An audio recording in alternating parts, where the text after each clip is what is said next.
حضرت مخدوم پاک علاء الدین علی احمد صابر کلیری رحمۃ اللہ علیہ نے جب اپنے مرید خاص حضرت خواجہ شمس الدین ترک پانی پتی رحمۃ اللہ علیہ کو سلطان علاء الدین خلجی کے لشکر میں شامل ہو کر جہاد کرنے کی غرض سے بھیجا تھا تو آپ کو وصیت کی تھی کہ جس دن تم سے کسی کرامت کا ظہور ہوگا وہی میرے وصال کا دن ہوگا۔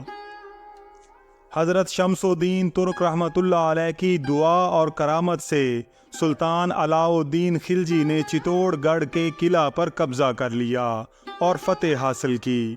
جس وقت سلطانی لشکر فتح مندی کے ساتھ قلعہ میں داخل ہو رہا تھا، عین اسی وقت حضرت خواجہ شمس الدین ترک رحمۃ اللہ علیہ کو اپنے پیر و مرشد کی بات یاد آئی اور سمجھ لیا کہ آج مخدوم پاک کا وصال ہو گیا ہے۔ چنانچہ فوری طور پر کلیر شریف کے لیے روانہ ہو گئے۔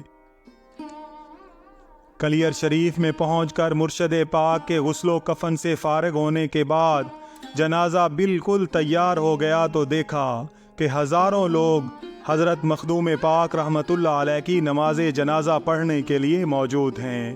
نماز جنازہ پڑھانے کی کوئی جسارت نہ کرتا تھا، کیونکہ نماز جنازہ اس شخص کو پڑھانا تھی جو حضرت علی احمد صابر رحمۃ اللہ علیہ سے زیادہ بلند مقام و مرتبہ رکھتا ہو۔ اسی شش و پنج میں تھے اور تھوڑی دیر انتظار کے بعد مصلی پر کھڑے ہونا ہی چاہتے تھے کہ حاضرین نے دیکھا کہ ایک گھوڑے پر سوار نقاب پوش چلا آ رہا ہے۔ قریب آ کر اس نے گھوڑا باندھا اور نماز جنازہ پڑھانے کے لیے مصلی پر کھڑا ہو گیا۔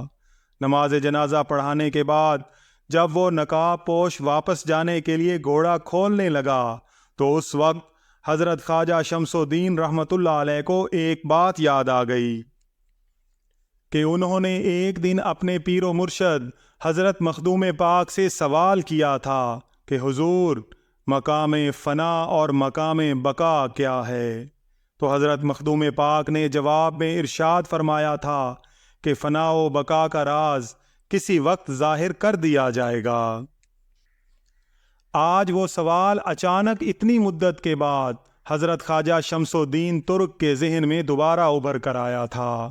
پھر ان کے دل میں یہ خیال پیدا ہوا کہ جس بزرگ نے مرشد پاک کی نماز جنازہ پڑھائی ہے، ان سے ملاقات تو کرنی چاہیے کہ وہ کون ہیں، تاکہ پتہ چل سکے کہ مرشد پاک کی نماز جنازہ کس عظیم شخصیت نے پڑھائی ہے۔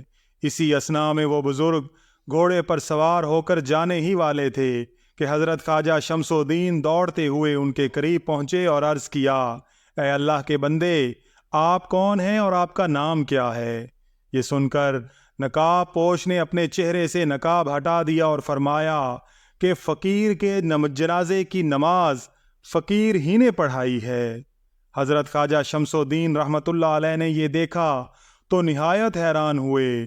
مرشد پاک نے ارشاد فرمایا، شمس الدین، حیران ہونے کی کوئی ضرورت نہیں۔ قبر کی طرف اشارہ کرتے ہوئے فرمایا، وہ مقام فنا ہے اور یہ مقام بقا ہے۔ یہ سنتے ہی حضرت خواجہ شمس الدین ترک رحمۃ اللہ علیہ اپنے آپ کو سنبھال نہ سکے اور بے ہوش ہو گئے۔ اسی اثناء میں وہ بزرگ گھوڑے پر سوار ایک طرف روانہ ہو کر سب کی نگاہوں سے اوجھل ہو گئے۔ سبحان اللہ، نہ پوچھ ان خرقہ پوشوں کی، ارادت ہو تو دیکھ ان کو، یدِ بیضا لیے پھرتے ہیں اپنی آستینوں میں۔